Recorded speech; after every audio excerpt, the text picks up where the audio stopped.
Boa noite, Nova Casa. Seja muito bem-vindo a mais uma Casa da Família. De uma forma um pouco diferente, assim como eu tenho dito há várias semanas. Mas a gente não perdeu aquilo que é chamado de família. Mesmo distante um dos outros, nós estamos sempre perto. Será que você pode fechar seus olhos na sua casa, onde você estiver, no seu trabalho? Fique à vontade. Jesus, muito obrigado, Jesus. Muito obrigado por tudo, Pai. Por ter nos concedido mais uma semana, meu Pai. Eu não sei como foi a semana dos meus irmãos, Jesus, mas eu acredito que o Senhor sempre esteve em tudo. Porque na verdade o Senhor nunca perde o controle de nada, meu Pai. E nós te agradecemos, meu Pai, por o Senhor sempre tomar a frente, meu Pai, dos nossos planos, da nossa vida, meu Pai, dos nossos sonhos. Nós te agradecemos, Jesus. Meu Pai, é muito difícil acreditar em dias melhores, meu Pai, com tudo isso que tem acontecido. Jesus, mas nós acreditamos sim, Jesus, porque nossa esperança, meu Pai, nossa fé está em algo que é muito maior. Está em algo que é muito maior que tudo isso que estamos passando aqui, Jesus. O Senhor nunca perdeu o controle. O Senhor nunca vai perder o controle, meu Pai, porque tudo isso aqui te pertence, Jesus. E nós como filhos, Jesus, nós como os filhos, Jesus, nós só te agradecemos, só temos que agradecer, Pai. Muito obrigado, Jesus. Fica à vontade nas nossas casas, Jesus, nos nossos lares, nos nossos serviços, meu Pai. Fica à vontade, Cristo.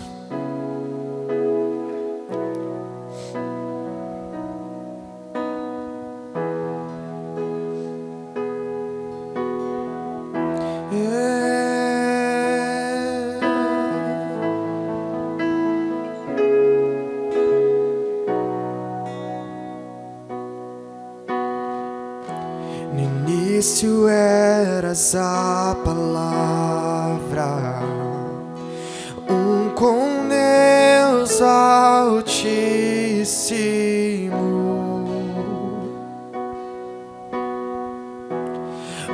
mistério de tua glória, Cristo em ti se revelou. Oh, quão lindo esse nome é, oh, quão lindo esse nome é, o nome de Jesus, meu Rei. Oh, quão lindo esse nome é, maior que tudo ele é. Oh, quão lindo esse nome é, o nome de Jesus. Deixou o céu para buscar-nos, veio pra nos resgatar.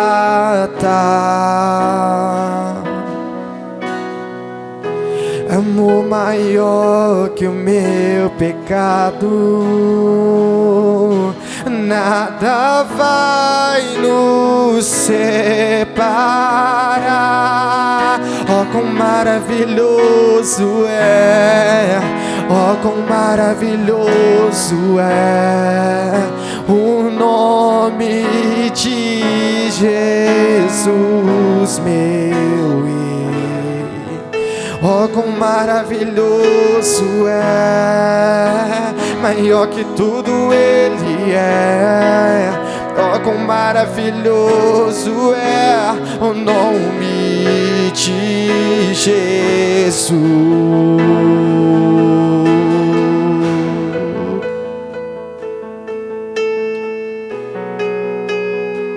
Teu nome é maravilhoso, Jesus.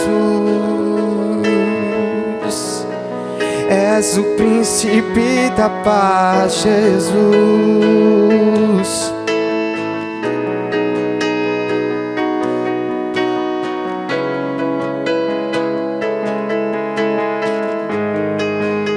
A morte venceste, o véu tu rompeste, a tumba vazia agora está.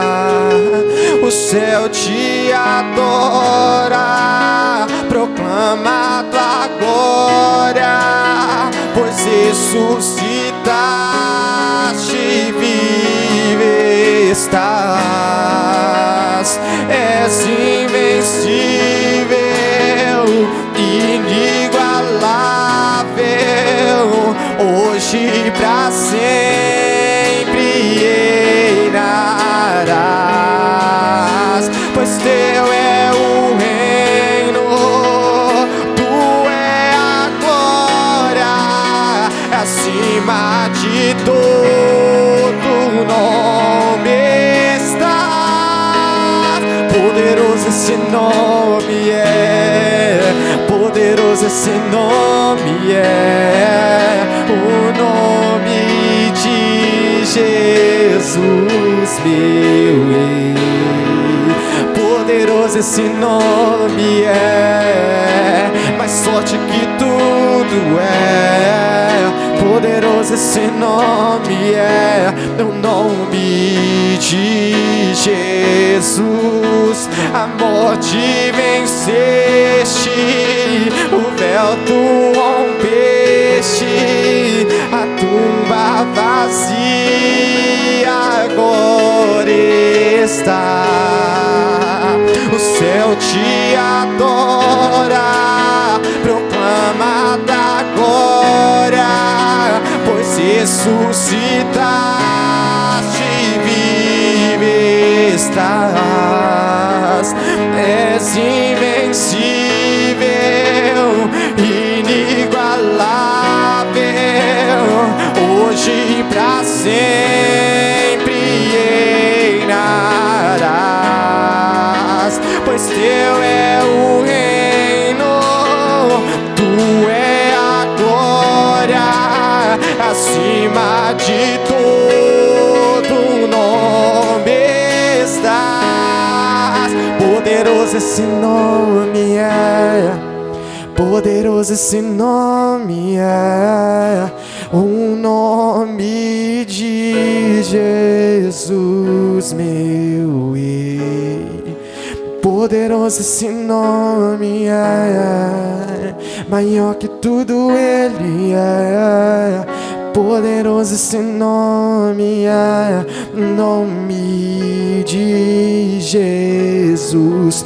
Poderoso esse nome é, nome de Jesus.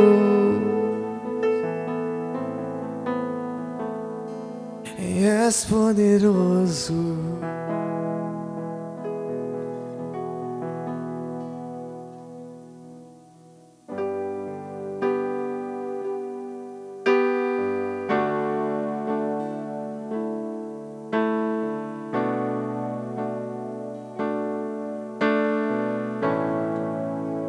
A primavera trouxe a mim,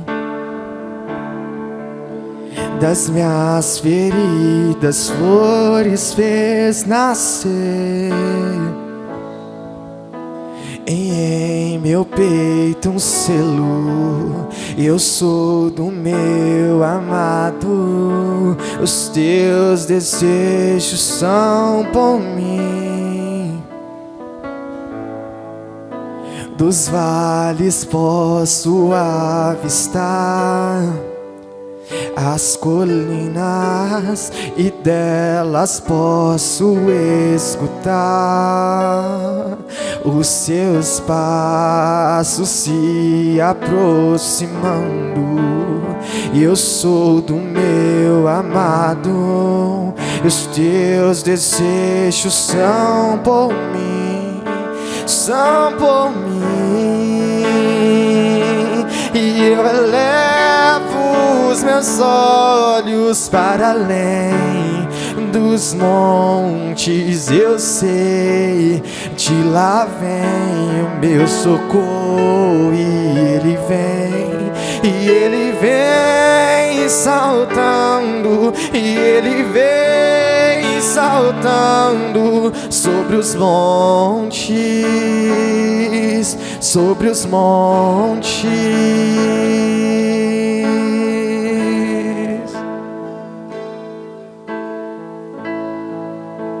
a primavera trouxe a mim. Das minhas feridas, flores fez nascer, e em meu peito um selo. Eu sou do meu amado, e os teus desejos são por mim. Dos vales posso avistar as colinas, e delas posso escutar os seus braços se aproximando. Eu sou do meu amado, e os teus desejos são por mim, são por mim. E eu elevo os meus olhos para além dos montes, eu sei, de lá vem o meu socorro, e ele vem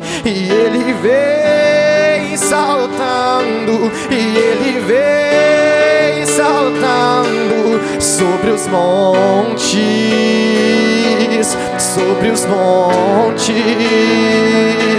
E eu elevo os meus olhos para além dos montes, eu sei, de lá vem o meu socorro, e ele vem saltando, e ele vem sobre os montes.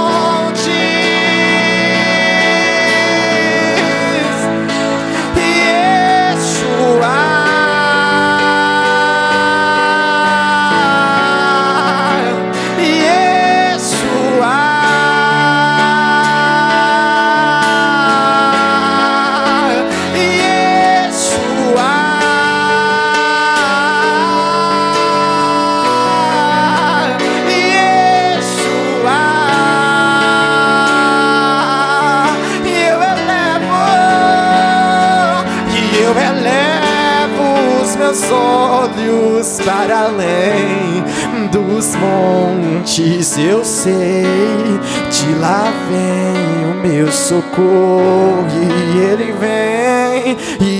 vem saltando, e ele vem saltando sobre os montes, sobre os montes.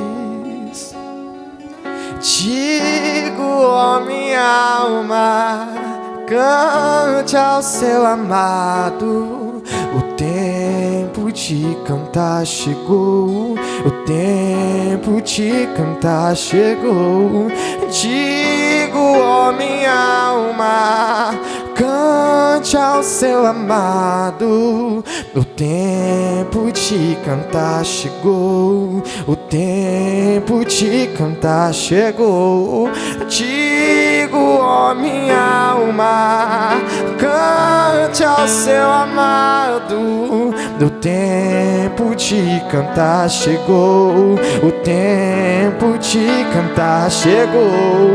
Digo, ó minha alma, cante ao seu amado.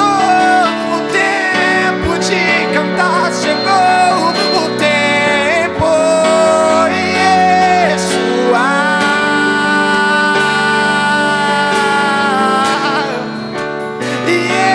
Yeshua,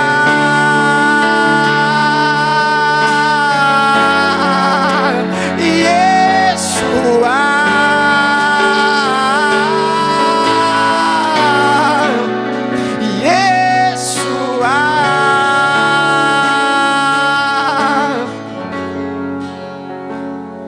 E eu elevo os meus olhos para além dos montes, eu sei, de lá vem o meu socorro, e ele vem saltando, e ele vem saltando sobre os montes.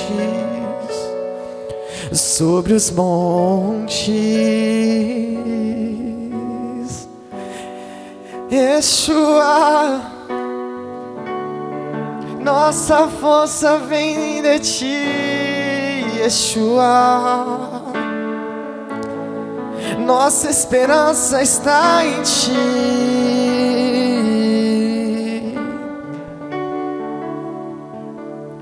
Yeshua.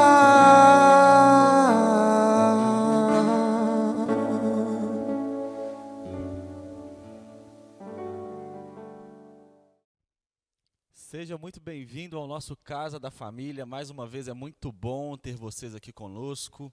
Espero que você esteja bem, juntamente com toda a sua família, que você esteja saudável e que a graça de Deus esteja te acompanhando nesses dias que a nossa cidade e o nosso país têm passado.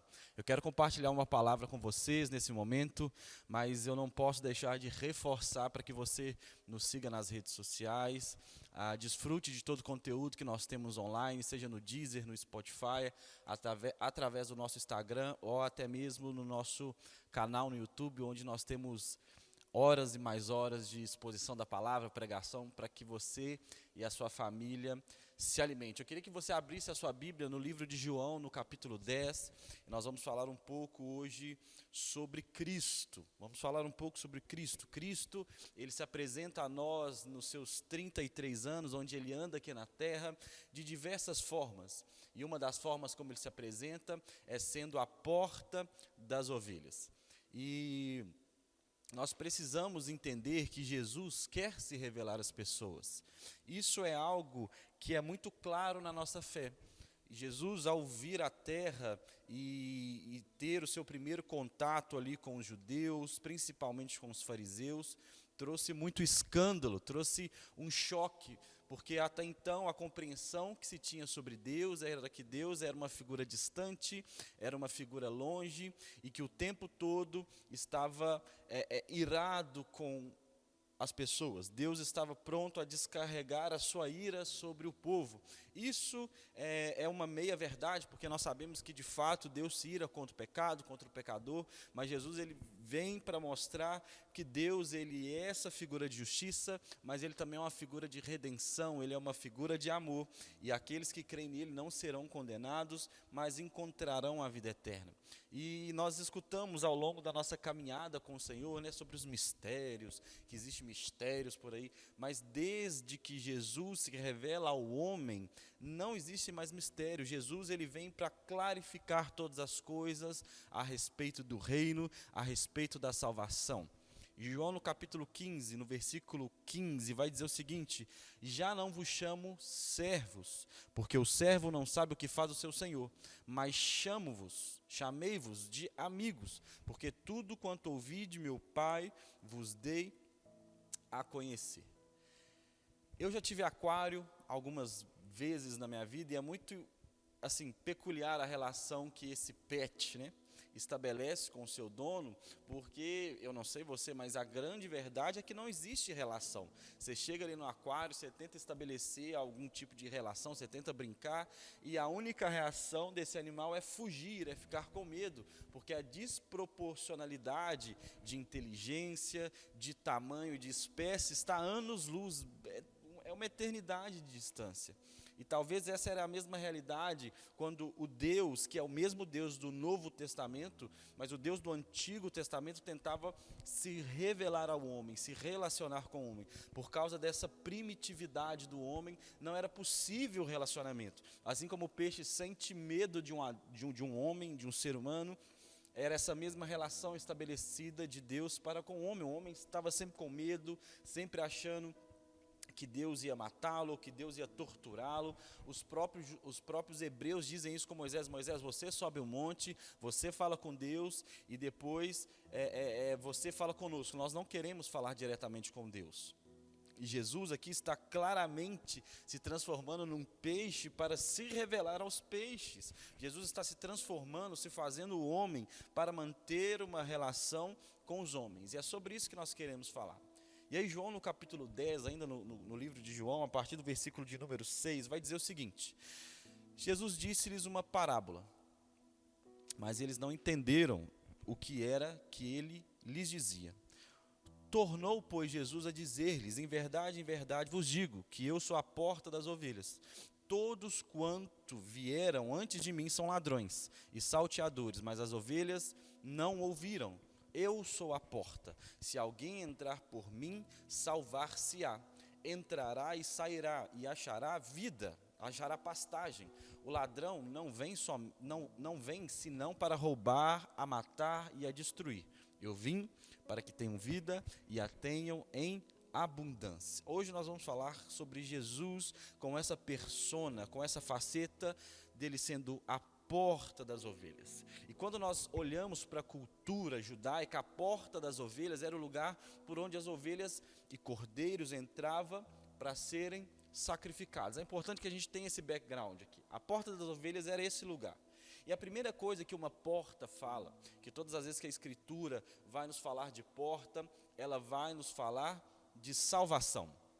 Como nós lemos muito bem aqui no versículo 9: se alguém entrar por mim, e eu sou essa porta, esse será salvo. E aqui é uma ambivalência muito curiosa, porque se essa porta é uma porta onde a ovelha entrava para ser sacrificada, e sacrifício fala de morte, e Jesus ele está falando: se alguém entra por mim, por essa porta que é uma porta de morte, aí você será salvo.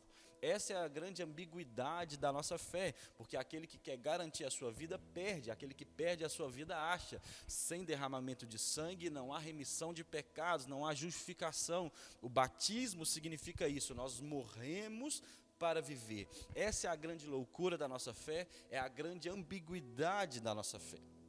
Todo pastor de ovelhas levava o rebanho para pastar nos grandes campos durante o dia. Então isso era muito comum, né, ali naquela região. Era muito comum os pastores ali que estavam cuidando das suas ovelhas levarem o seu rebanho para pastarem no campo durante o dia. Mas antes da noite cair, antes de escurecer, porque nós estamos falando de mais de 2.000 anos atrás, elas eram recolhidas ao aprisco. E o pastor se colocava ali naquela porta e certificava-se que todas as ovelhas haviam retornado. O pastor era essa figura de cuidado, era essa figura de segurança, era um pai ali para essas ovelhas.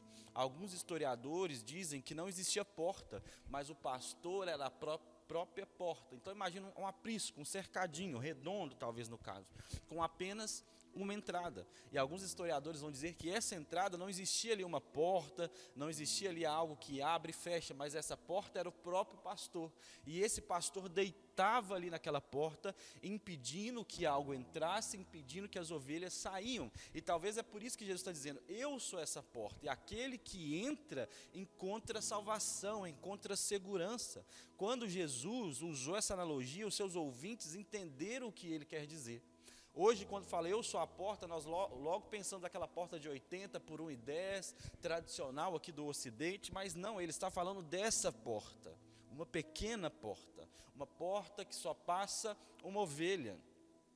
Eu sou a porta das ovelhas, eu sou aquele que lhe dá proteção, eu sou aquele que guarda a sua vida, eu sou aquele que pode te dar salvação. E Jesus está dizendo: eu sou essa porta, eu sou esse que me coloco nessa entrada para que você não saia para se perder, eu sou esse que se coloca nessa entrada para que o mal não entre, eu sou a porta das ovelhas. Se você entra, aqui você encontra segurança, salvação, eu vou guardar a sua vida, eu vou te salvar.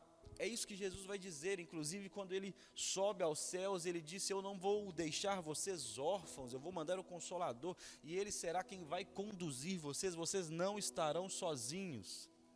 Sabe, irmão, porque tudo começa em Cristo e tudo termina com Ele. A nossa fé não tem nada a ver conosco. Nós somos simplesmente alvos da salvação e da graça de Cristo. Mas a salvação, a nossa fé, a nossa religião, a nossa cultura cristã não tem a ver conosco, com aquilo que a gente pode fazer, com o nosso esforço, mas é merecimento de Cristo, é graça de Cristo. Por isso que nós nos rendemos, nos entregamos, porque tem tudo a ver com Ele. Tudo começa com Ele, tudo termina com Ele. Por meio dele todas as coisas foram criadas, por meio dele todas as coisas foram redimidas e por meio dele tudo será glorificado. Ele é a porta mas ele também é o próprio Cordeiro que entra pela porta. Entende, meu irmão, que toda a obra teve a ver e tem a ver com ele, não conosco. Nós não fazemos parte desse processo, nós fazemos parte apenas como aqueles que receberam de favor, aqueles que receberam de graça. Nós somos como um mendigo, um sujeito em situação de rua que não tem condições de oferecer nada nessa troca, e ele simplesmente está ali carente do favor, carente de algo. A sua única possibilidade é não resistir, é se entregar, porque tudo depende dele, tudo é com ele. João 1,29 vai dizer: eis aí o Cordeiro de Deus que tira o pecado do mundo. João Batista diz essa frase: ele é a porta, ele é o Cordeiro que sacrificou por nós. Do lado de fora, meu irmão, você está correndo um risco enorme. Nós que escolhemos viver do lado de fora, da porta das ovelhas, e esse aprisco aqui, ele pode ser simbolizado por uma comunidade de fé, por estar inserido numa igreja, por estar inserida no corpo, estar inserida no próprio Cristo. Estar do lado de fora é um grande perigo, e é por isso quando Paulo encontra uma situação complicadíssima ali na igreja de Corinto, onde fala que um jovem estava dormindo, mantendo intercursos sexuais com a esposa do próprio pai. Nós não sabemos se é a sua madrasta ou se é um eufemismo para falar que era a sua mãe, mas a situação era bizarra, e Paulo fala assim: expulse-o da comunidade, tire-o da comunidade. Não é porque quando alguém peca, meu irmão, nós expulsamos, não é isso, mas ali é porque existia uma conveniência, existia ali um passar de pano, isso estava destruindo uma cultura de santificação da comunidade, e Paulo fala assim: tira essa pessoa, porque lá fora ele estará sozinho, vai amargar, e quem sabe nesse amargor da vida e sofrimento de estar fora de uma comunidade, ele se arrepende e a sua alma seja salva. Estar do lado de fora é um grande perigo. Por isso Jesus nos convida para entrar por essa porta. Talvez você ande afastado da sua comunidade, talvez você, não sei, se perdeu aí na sua relação com o Senhor. Meu irmão, estar do lado de dentro é fundamental para que você esteja seguro, para que você seja salvo, para que você seja amado e cuidado. Para quem você liga para quando você está passando uma semana difícil? Quem te acolhe após um dia difícil? Se você não tem uma comunidade de fé, se você não tem o amor de Cristo que será manifesto através dos irmãos da comunidade de fé, você corre um grande perigo. Viver fora do aprisco não é somente estar desviado, mas é estar fora da comunhão. Culturalmente, né, o desviado é aquele assim que despirocou na vida e que odeia crente e que dá carão. Não, nós não estamos falando dessa pessoa, mas nós estamos falando simplesmente de alguém que é uma ovelha mesmo. Você estando fora da comunidade, você estando desviado, eu não gosto dessa expressão, você está estando fora ali do convívio com o Senhor, do convívio com a sua comunidade, não faz que você deixe de ser uma ovelha. Uma ovelha fora do aprisco continua sendo uma ovelha, ela é simplesmente uma ovelha perdida. Uma ovelha que saiu do aprisco, ela não se torna um cachorro, um dinossauro. Ela continua sendo uma ovelha, correndo os mesmos riscos de uma ovelha. E viver fora do aprisco é viver fora da comunhão. E talvez você é essa ovelha que está fora da comunhão, está fora desse cercado, que não é um cercado, é um cuidado. Porque a porta faz divisão entre os que estão dentro e os que estão fora. E se você está fora, isso é um grande risco para a sua vida. Isso é um grande risco, meu irmão, para aquilo que Jesus tem para nos proporcionar. Mas o que Jesus quer nos salvar? Essa é a grande questão. Jesus mesmo diz, João no capítulo 10, no versículo 1. Na verdade vos digo que aquele que não entra pela porta, no curral das ovelhas, não sobe por outra porta. É ladrão, é salteador. Na verdade vos digo que aquele que não entra pela porta no curral das ovelhas, mas sobe por outra parte, é ladrão, é salteador. Lá no versículo 10 ele conclui: o ladrão não vem somente para roubar e matar e destruir. Eu, porém, vim para que tenham vida e vida em abundância. Muitos pensam que esse ladrão aqui é o diabo, mas na verdade Cristo está falando de falsos profetas, falsos mestres, mas também a gente pode atribuir essas funções ao diabo, ao nosso inimigo. Lá no versículo 11 e 12 ele vai dizer: eu sou o bom pastor que dá a vida pelas suas ovelhas, mas o mercenário é o que não é pastor, de quem não são as ovelhas. Se vir o lobo, deixa as ovelhas e foge, e o lobo arrebata e dispersa as ovelhas. Esses aqui são os falsos líderes, falsos pastores, os egoístas, aqueles que querem saquear as ovelhas. Esse mercenário é assim, meu irmão, sabe, são as estratégias humanas, são as estratégias políticas, são os falsos profetas, falsos políticos, são, sabe, aqueles que agem de politicagem numa comunidade, que lhe prometem mundos e fundos, mas no dia que você de fato precisa, te deixam na mão. Eu fui em um culto uma vez, eu nunca me esqueço disso, onde o pseudo pastor, profeta, sei lá que diabo que esse ser humano era, diz o seguinte: olha, se você quer uma manteiga melhor, você precisa pagar mais caro. Se você quer um presunto melhor, você precisa pagar mais caro. Se você quer uma bebida melhor, você paga mais caro. E de fato, se você quer um milagre mais encorpado melhor, você precisa pagar mais caro. Esse é o falso profeta, esse é o falso mestre, esse é o desgraçado que vem para roubar o seu dinheiro, que distorce o que a palavra diz, que ele manipula o que a palavra diz para benefício próprio, não para sua proteção, não para que você seja amado e cuidado. Mas o nosso pastor, o nosso bom pastor, eu não estou falando de mim, ele não nos abandona, ele não consome aquilo que é nosso. Sabe, meu irmão, muitas das vezes nós nos tornamos a nossa própria prisão, nós nos tornamos um mercenário, um mercenário de nós mesmos. Nós somos esse ladrão que saqueia aquilo que não era para ser saqueado. Alguém enredado pelos próprios pensamentos, convencido de que estar andando no caminho certo, quando está no erro. Clame ao Senhor, meu irmão, diga a Ele: salva-me a mim mesmo, Jesus, tenha misericórdia de minha alma. Sabe, o mundo tem nos apresentado muitas portas, mas todas essas nos levam para longe de Deus. Nós sempre ensinamos aqui, meu irmão, que não existe problema nenhum ou dificuldade nenhuma para nós que nos consideramos espirituais ou maduros da fé, você ir no churrasco da sua família, você ir para uma festa com seus amigos, você ir para uma consulta médica, você fazer uma viagem, você fazer uma psicoterapia, você tomar sua medicação aí, né, caso a sua cabeça não esteja bem, você praticar a meditação, você fazer a acupuntura, você buscar qualquer prática terapêutica alternativa. Nós não temos dificuldade nenhuma com essa, desde que você saiba diferenciar as coisas. Que todas essas práticas, todos esses passeios, tudo isso que a vida pode te oferecer, que vai trazer algum tipo de benefício, acalanto, alento, prazer para a sua alma, eles vêm para colocar algumas coisas no lugar. Eles vêm para facilitar a vida. Essas coisas vêm quando você ali, sei lá, está numa prática talvez de meditação, está na sua acupuntura, você foi para um spa fazer uma massagem, você está com seus amigos, você está ouvindo uma música clássica, você sentou para beber uma boa bebida e comer uma boa comida com os seus amigos. Meu irmão, nós não vemos dificuldade nenhuma nisso, desde que você entenda que essas coisas não te trarão paz, não te trarão salvação.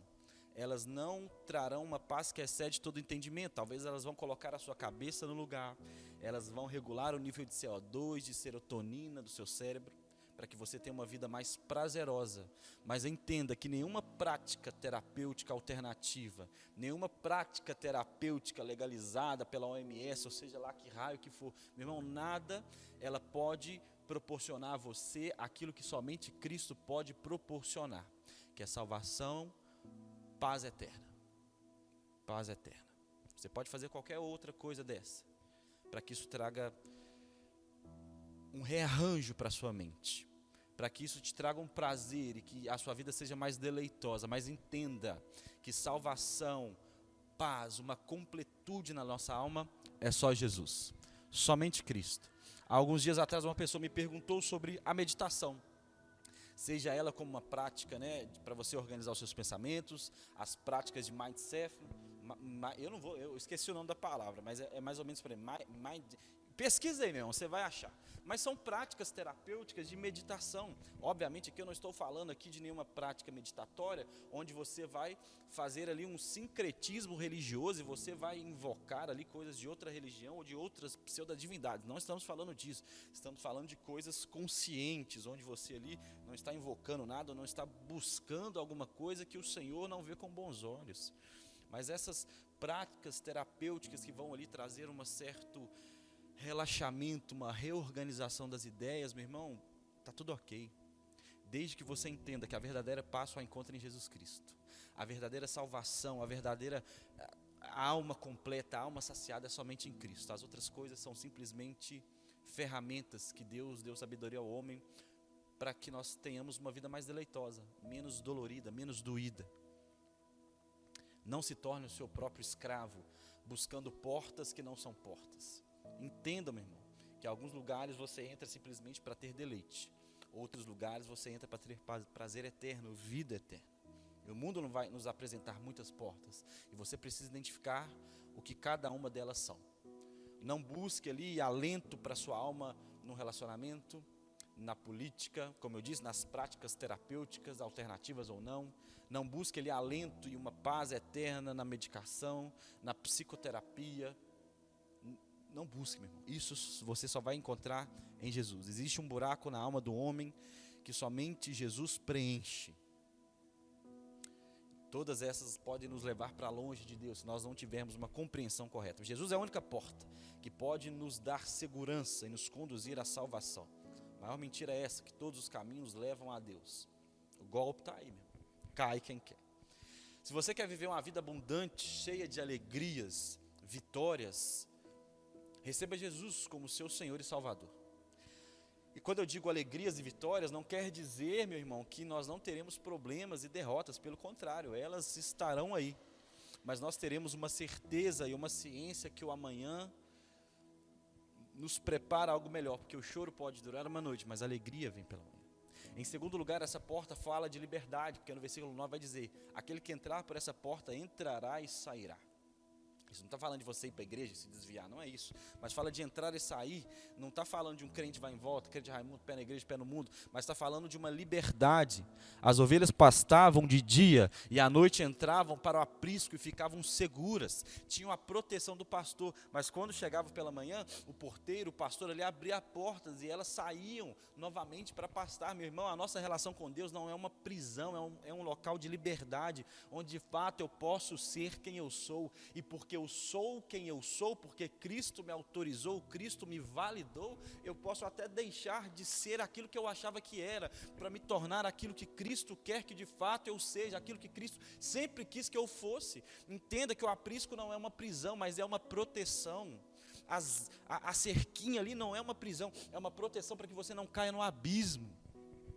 Aquele que quiser, aquele que abrir a porta, aquele que vir após mim, percebe, meu irmão? É uma relação de liberdade, é uma relação de consciência, é uma relação de nós, enquanto escravos, fomos comprados, mas fomos feitos livres. Sabe, meu irmão, existe muito engano nessa relação entre pastor e ovelha. Existem, de fato, dois tipos de crente nessa relação.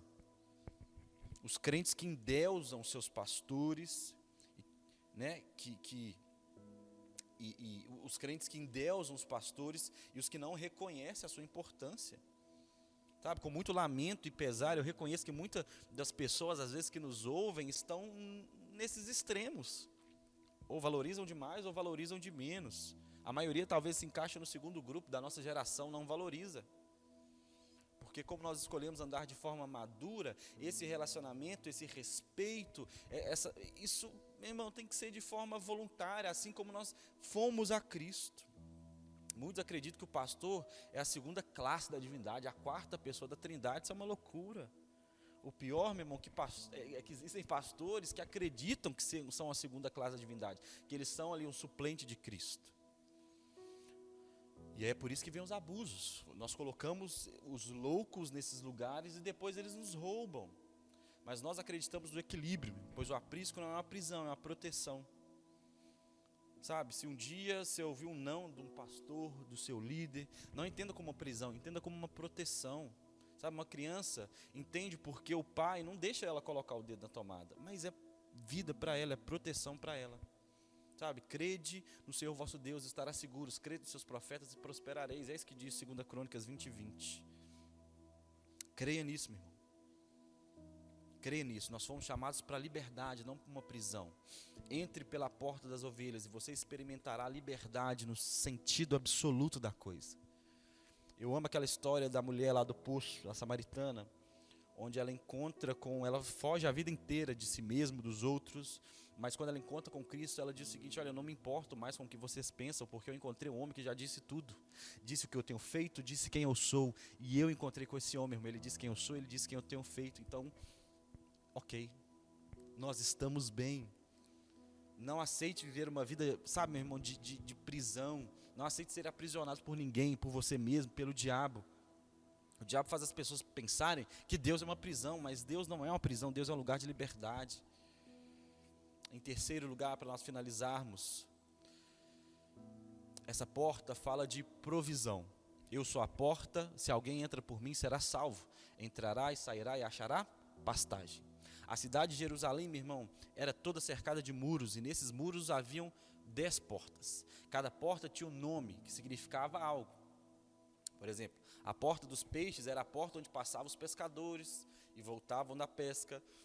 A porta do monturo era por onde saiu o esgoto e se tratava o lixo, ali se tirava o lixo, os dejetos da cidade. A porta dos cavalos era uma outra porta, onde saíam os exércitos para a batalha. Mas o que será que significava a porta das ovelhas? A porta das ovelhas era por onde entravam todos os animais levados ao templo para serem sacrificados. Fala desse lugar de provisão, desse lugar de pastagem. Quando Jesus, meu irmão, diz que a porta das ovelhas, Ele é a porta das ovelhas, Ele está dizendo que Ele é a nossa provisão, Ele é a nossa salvação, porque tudo que nós encontramos e precisamos, nós encontramos em Cristo. Jesus está dizendo: eu sou a casa da graça, eu sou a casa do favor, eu sou esse lugar de provisão, eu sou essa porta por onde entra a salvação. Sim, para passar por mim é necessário morrer, eu mesmo morrerei para dar o exemplo, mas a nossa morte não se torna uma morte literal, meu irmão, mas essa morte filosófica, espiritual, simbólica, através das águas, através de uma nova vida. A alegria, paz, o refrigério, sabe, que o mundo pode nos dar, ele não é duradouro, porque não tem nem conhece o Senhor, e somente Ele pode nos completar. Há provisão nele, há tudo nele, em Deus, meu irmão. Filipenses 4,19 vai dizer: mas Deus suprirá todas as vossas necessidades, conforme as suas riquezas na glória em Cristo Jesus. E a única forma de nós vivermos isso é de fato entregarmos a nossa vida a Cristo, porque tudo que nós precisamos está nele. Ele é a porta das ovelhas, Ele é a nossa salvação, Ele é a nossa prosperidade, Ele é a nossa saúde, Ele é tudo que temos, tudo que precisamos. Meu irmão, se, como eu tenho dito nos últimos dias, se o corona nos ceifar dessa vida, nós encontraremos com Ele, porque tudo que nós precisamos está nele, e Ele nos garantiu a vida eterna. Então, meu irmão, nesse momento, pare de olhar para aquilo que você acha que precisa. Pare de olhar para aquilo que você quer e comece a olhar para Cristo, porque Ele tem aquilo que nós precisamos de fato. Amém? Quero orar com você nesse momento, finalizando esse nosso tempo. Espero que você tenha sido edificado. Entenda que Cristo, de fato, é tudo que nós precisamos. Ele é a porta das ovelhas, Ele é a nossa salvação, Ele é a nossa comunhão, Ele é tudo que nós precisamos. Você pode fechar os seus olhos, vamos orar? Deus, graças eu te dou por esse tempo, por essa palavra. Deus, e a minha oração é que o Senhor nos ajude a ser fiéis ao Senhor. Que na nossa vida, Pai, haja esse espírito de gratidão, que haja esse espírito, Pai, de entrega ao Senhor. Tu és tudo que nós precisamos, Tu és o amado das nossas almas. Pai, que haja salvação. Se existe alguém, Pai, nesse momento nos ouvindo e que não entregou a vida para o Senhor, que essa pessoa possa entregar a sua vida a Ti, que essa pessoa, Pai, possa ter um encontro com o Senhor e encontrar em Ti tudo que a alma dela precisa, tudo que a alma dela anseia, para que não tenhamos mais sede e que não precisamos mais voltar aqui nesse poço onde só pode matar a nossa sede de forma momentânea. O Senhor é a porta das ovelhas e nós agradecemos por isso. Muito obrigado por todas as coisas, em nome de Jesus. Amém. Amém. Que Deus te abençoe, meu irmão. Que Deus continue te dando uma semana de graça, de bondade e de vitórias. É muito bom poder compartilhar um pouquinho da palavra com o Senhor. Estamos morrendo de saudade de todos vocês. E que Deus conserve todos em graça. Amo vocês.